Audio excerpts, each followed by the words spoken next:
Welcome to the deep dive. Today, we're looking at Liechtenstein, Europe's sixth smallest country. Yeah, it's really tiny. Just 160 square kilometers, I think. Smaller than the Bronx, which is pretty amazing. Exactly. But packed with, well, centuries of history and a surprising amount of wealth. It's this little powerhouse. And, you could actually walk across it in just a few hours. That's wild. But the real hook, I think, a thing that makes you go, huh, is that contradiction you mentioned earlier. Right. Fewer than 40,000 citizens. Yeah. But something like 75,000 registered companies. More companies than people. How does that even happen? Let's get into the origin story. Maybe that explains some of it. Well, it's not your typical nation origin like war or revolution. It was basically a real estate deal back in 1719. A real estate deal. Yeah, the Liechtenstein family, who were already very wealthy, bought the land. They bought it from the Holy Roman Emperor. Why? Just to own land? Not really. It was more about status.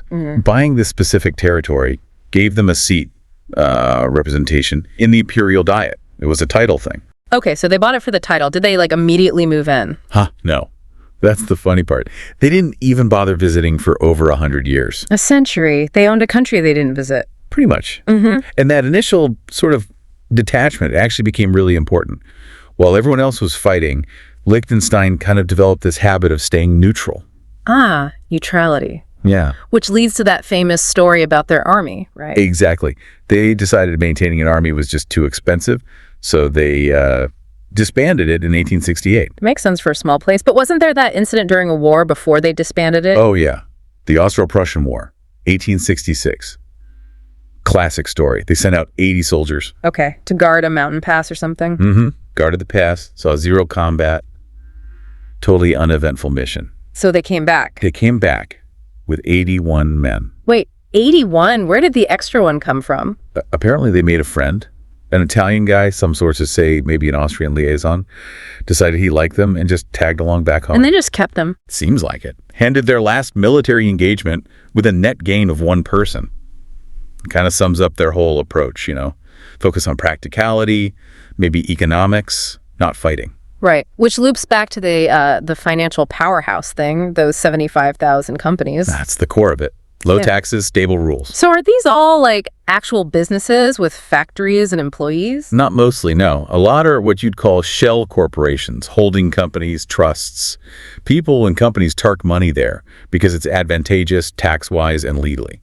Okay, so it's a tax haven, basically. Well, they prefer specialized financial center, but yeah, that reputation is key. It drives huge national income and explains why their unemployment is incredibly low, like 1.5%. It's clever, but they do make some physical things, right? I read something completely bizarre. You mean the teeth? Yes, false teeth, 20% of the world's supply. It's true. One company there, Ivicler Vivadent, is a global leader in dental products. It's another example of mastering a niche. Be the best at something specific, whether it's finance or dentures.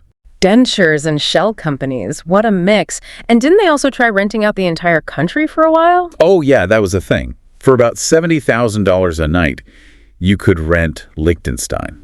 Rent the country? What did that even include? You could rename streets, apparently. Get temporary currency printed. I think Snoop Dogg tried to book it once for a music video, but it didn't quite work out. Renting a country, Snoop Dogg. Okay, let's maybe talk about their neighbors. Switzerland, mainly, they seem really close. Very close. They share customs. The Swiss franc is their currency. Switzerland handles a lot of their diplomatic stuff abroad.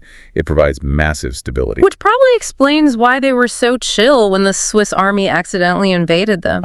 Yeah, 2007. About 170 Swiss soldiers got lost during training, wandered across the border. Liechtenstein basically just said, oops, happens, and that was it. No big deal. It really shows how non-military they are now. Okay, so despite all this history, the monarchy still exists, right? The prince has a castle. Yep. Vaduz Castle. It's a proper working royal residence, hangs right over the capital. But they're also very modern. Strict environmental laws, for instance. And the democracy aspect is interesting, too. Very direct democracy. Citizens vote on almost every law. It's grassroots, really. And it still feels like a small town. You might actually bump into the prince getting coffee. So wrapping this up, what's the big takeaway here?